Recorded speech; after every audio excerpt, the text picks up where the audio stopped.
What's going on YouTube? It's Primitive here bringing you episode 3 of PokéPrep. This is a series where I bring you tips and tricks to help your preparation and mindset to make you the best VGC player you can possibly be. Today's topic is going to be effectively improving while watching streams and YouTube videos. So let's get right into it. So let's go ahead and first start about live streams such as Twitch or maybe YouTube live streams. The first thing you can do to get the most out of these live streams is to ask the streamer questions directly. These questions can be whatever you think best fits you. It could be questions about your team. It could be about the team that the streamer's using. A lot of streamers have the redeem option to where they'll rate your team, and so you can get direct advice on your team or your build. You could ask about maybe getting matchup advice, about how you should change an item, whatever it is that you think. Most streamers are very welcoming to answering these questions, and if you just ask them, you're almost always going to get an answer. Another great thing to do is pay attention to chat. There's a lot of other people who are asking questions that you can learn from. Another great thing you can do to learn is pay attention to chat and watch other people's questions that they ask. If you're a little bit shy and don't want to go into the chat room and ask yourself, well, there's probably a lot of other people who have the same questions as you, and they may just go ahead and ask it, and you can go ahead and get that answer without even asking it. You may even find other questions that you didn't even think about yourself that are also helpful to you that other people are asking, and you just got to make sure that you're being a part of the chat, being a part of the stream, and being interactive. As the more that you pay attention to what's going on the stream and in the chat, you can learn as much as possible. Another great thing to do is meet new friends to talk to. If you watch a lot of different VGC streams, you'll most likely see a lot of similar faces and usernames that you see in other streams. Feel free to go ahead and talk to them in the chat, and over time you'll start to build a bond, and then you can move that into the direct messages and maybe into a Discord chat and start talking about a team together, or maybe start just building a friendship that could last forever. I know I've made a lot of friends through the VGC community, and although we don't have the live tournaments right now to make those connections in person, there's no reason you can't find new friends in the Twitch chats. Another one is just be more engaged. The way you pay attention to the stream can really affect what you learn and what you get out of it. If you're just watching the games just to watch the games, you may not be getting as much about it, but if you're listening to what the streamer's saying about why they're choosing their moves, why they chose their leads, what they think of the matchup, or maybe they're paying more attention to the chat and not saying what they're thinking about when they're playing their turns, but if you still pay attention to what they're doing, you could get some reasoning as to why they're picking those moves just by paying a little bit more attention.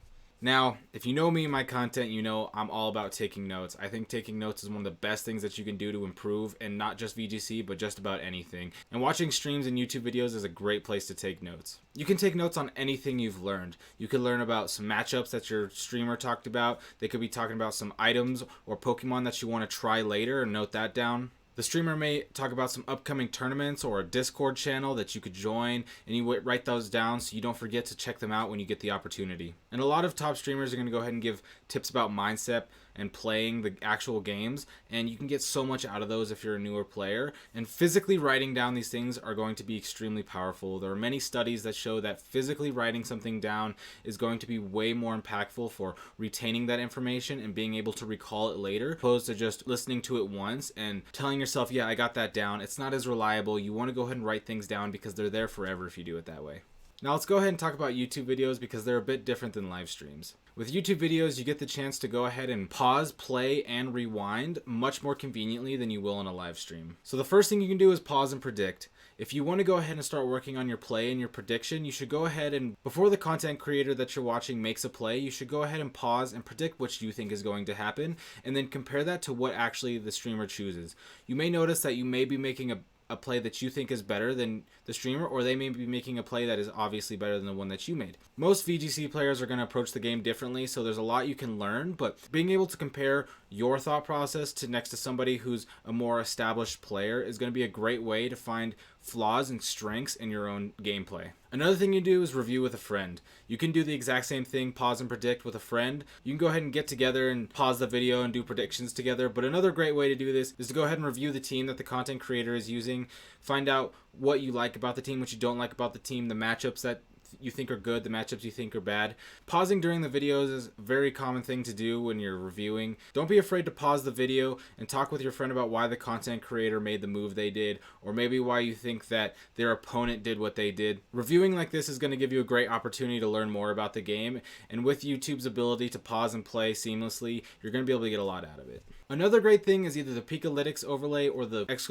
Team command. Most streamers are going to go ahead and use one of these two options to give you the opportunity to get the Pokepace of the team that they're using to use for yourself. This is a great opportunity, as being able to use more teams and get more experience with different types of teams is only going to grow you as a player and grow your knowledge base. If you're playing with the same team that the streamer is using alongside them, then you're going to get greater context as to why they may be making the plays that they did, or why the team is built the way that it is, opposed to just seeing the team as brand new on stream and kind of just learning from it without any experience. Being able to use the team hands-on is a great way to learn about it and give you a better chance to learn from the stream that you're watching. Thank you so much for watching episode 3 of PokéPrep. I really hope it was helpful for you. There's a lot of VGC content being made daily, and it's a great opportunity for you to learn as well as have a bit of entertainment while watching your favorite game. But if you are looking to improve, you should be getting the most out of your time. And if you're watching this content, you have a great chance to be able to learn and get more information and grow yourself as a player. If you're looking for some more VGC improvement content, I will have all my socials linked down below. Down there, you'll be able to find my Twitch, my Twitter, and my blog, all of which are going to have consistent VGC improvement content posted. On my blog, you're going to be able to find the rest of the PokéPrep series in the written form if you're interested in that. If not, then don't worry, as I will have all of those coming to the video format here in the next few weeks. But on my blog, I have not just the PokéPrep series, but I have many other blog posts about how to improve your mindset, your preparation, and your team building to get better at VGC and become a better player. If that's something you're interested in, I recommend you check that out. But for now, this is going to be the end of this episode, and I hope you have a great day, and I will see you for the next episode of PokéPrep. Goodbye.